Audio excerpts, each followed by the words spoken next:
30 अप्रैल 2026 की वह शाम जबलपुर के बरगी डैम पर बिल्कुल सामान्य और खूबसूरत तरीके से शुरू हुई थी, जैसे हर दिन वहां होती है। सूरज धीरे धीरे ढल रहा था। नर्मदा नदी का पानी सुनहरी रोशनी में चमक रहा था। हवा हल्की थी और माहौल में एक अजीब सी शांति और खुशी थी। लोग अपने परिवारों के साथ घूम रहे थे। बच्चे हंसते हुए इधर उधर दौड़ रहे थे। कुछ लोग मोबाइल से फोटो और वीडियो बना रहे थे और कई लोग उस दिन की सबसे खास चीज का इंतजार कर रहे थे, क्रूज राइड। वह बड़ी मोटर बोट जो लोगों को नदी के बीच लेकर जाती है ताकि वे प्रकृति के बीच कुछ पल शांति से बिता सकें। लगभग शाम के 5 बजे के आसपास लोग धीरे धीरे उस नाव में चढ़ने लगे। कोई अपने दोस्तों के साथ था, कोई परिवार के साथ, कोई अपने छोटे बच्चों को गोद में लेकर चढ़ रहा था। एक माँ अपने लगभग 3 साल के बच्चे को सीने से लगाए हुए थी। बच्चा खुश था और पानी की तरफ देखकर ताली बजा रहा था। कुछ कॉलेज के लड़के मजाक कर रहे थे। एक नवविवाहित जोड़ा हाथ पकड़े बैठा था। Every moment with you is I love you. कुछ बुजुर्ग शांत बैठे थे। Yes, much better. Thank you. कुल मिलाकर करीब 30 से 31 लोग उस नाव में सवार हुए। नाव के कर्मचारियों ने जल्दी जल्दी लोगों को बैठाया। कुछ लोगों ने सुरक्षा को लेकर सवाल किया कि लाइफ जैकेट कहाँ है। कुछ को जैकेट दी गई, लेकिन कई लोगों को नहीं मिली और कर्मचारियों ने यह कहकर बात को टाल दिया और रोज की तरह ही यह यात्रा भी सामान्य होगी। उस समय किसी को अंदाजा नहीं था कि यही छोटी सी लापरवाही कुछ ही देर में कितनी बड़ी त्रासदी में बदलने वाली है। नाव धीरे धीरे किनारे से दूर जाने लगी। इंजन की आवाज हल्की थी। पानी पर हल्की लहरें बन रही थीं। लोग खुश थे। कोई सेल्फी ले रहा था, कोई वीडियो बना रहा था। बच्चे पानी को देखकर खुश हो रहे थे। कुछ लोग गाने गा रहे थे। माहौल बिल्कुल एक पिकनिक जैसा था। लेकिन जैसे जैसे नाव आगे बढ़ी, आसमान का रंग धीरे धीरे बदलने लगा। दूर कहीं काले बादल दिखाई देने लगे। हवा थोड़ी तेज हो गई। शुरू में किसी ने ज्यादा ध्यान नहीं दिया, क्योंकि अक्सर ऐसा मौसम आता है और चला जाता है। लेकिन कुछ ही मिनटों में हवा की रफ्तार बढ़ने लगी। पानी में हलचल तेज हो गई। नाव हल्की हल्की डोलने लगी। कुछ लोगों ने चिंता जताई और कर्मचारियों से कहा कि शायद वापस लौटना चाहिए, लेकिन जवाब मिला कि यह सामान्य है और डरने की कोई बात नहीं है। यह वही पल था जहां अगर फैसला बदल जाता तो शायद कहानी भी बदल जाती। लेकिन नाव आगे बढ़ती रही। अब हवा और तेज हो चुकी थी। लहरें ऊंची उठने लगी थी। नाव अब पहले से ज्यादा हिल रही थी। लोगों के चेहरों पर मुस्कान की जगह डर आने लगा था। बच्चों ने रोना शुरू कर दिया था। महिलाएं भगवान का नाम लेने लगी थीं। कुछ लोग खड़े होकर संतुलन बनाने की कोशिश कर रहे थे।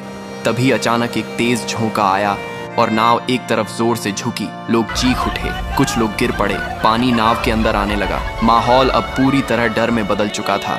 लोग चिल्ला रहे थे, लेकिन अब बहुत देर हो चुकी थी। अचानक एक और बड़ी लहर आई और नाव का संतुलन पूरी तरह बिगड़ गया। कुछ ही सेकंड में वह पल आया जिसे कोई कभी भूल नहीं पाएगा। नाव पलट गई और सब कुछ पानी में चला गया।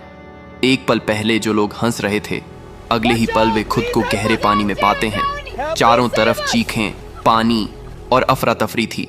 कोई किसी को पकड़ने की कोशिश कर रहा था, कोई तैरने की कोशिश कर रहा था। कई लोगों को तैरना नहीं आता था। कुछ लोग लाइफ जैकेट के सहारे ऊपर रहने की कोशिश कर रहे थे।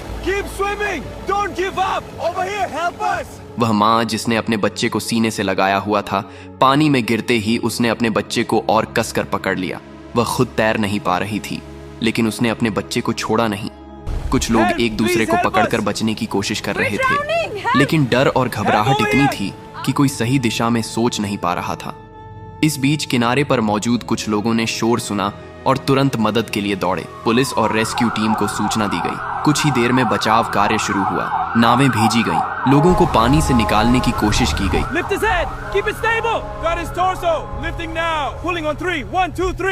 जो लोग सतह पर थे उन्हें जल्दी बाहर निकाला गया, लेकिन जो नीचे जा चुके थे उन्हें ढूंढना मुश्किल था।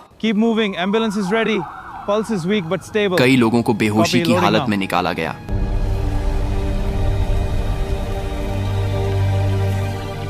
लेकिन कुछ लोगों को बचाया नहीं जा सका। धीरे धीरे यह साफ होने लगा कि यह सिर्फ एक हादसा नहीं बल्कि एक बड़ी त्रासदी बन चुका है। अस्पताल के बाहर परिवारों की भीड़ जमा हो गई। हर कोई अपने अपने लोगों के बारे में पूछ रहा था। किसी का बेटा अंदर था। हर एम्बुलेंस के आने पर दिल की धड़कन तेज हो जाती थी, लेकिन कई बार जवाब उम्मीद के खिलाफ होता था। कुछ लोग हमेशा के लिए चले गए थे। कई परिवार टूट चुके थे। बाद में जांच में सामने आया कि मौसम की चेतावनी को गंभीरता से नहीं लिया गया, नाव को समय पर वापस नहीं मोड़ा गया और सबसे बड़ी बात, सभी यात्रियों को लाइफ जैकेट नहीं दी गई। यह एक ऐसी गलती थी जिसकी कीमत कई जिंदगियों ने अपनी जान देकर चुकाई। 30 अप्रैल की वह शाम जो खुशी और सुकून से शुरू हुई थी, वह दर्द, चीखों और आंसुओं में खत्म हुई। और आज भी जब उस घटना को याद किया जाता है तो एक ही सवाल मन में आता है, अगर थोड़ी सी सावधानी बरती जाती, अगर सही समय पर सही फैसला लिया जाता, तो क्या ये लोग आज जिंदा होते? यह हादसा सिर्फ एक घटना नहीं था, यह एक चेतावनी थी कि जिंदगी में सुरक्षा को कभी हल्के में नहीं लेना चाहिए, क्योंकि एक छोटी सी लापरवाही भी सब कुछ छीन सकती है।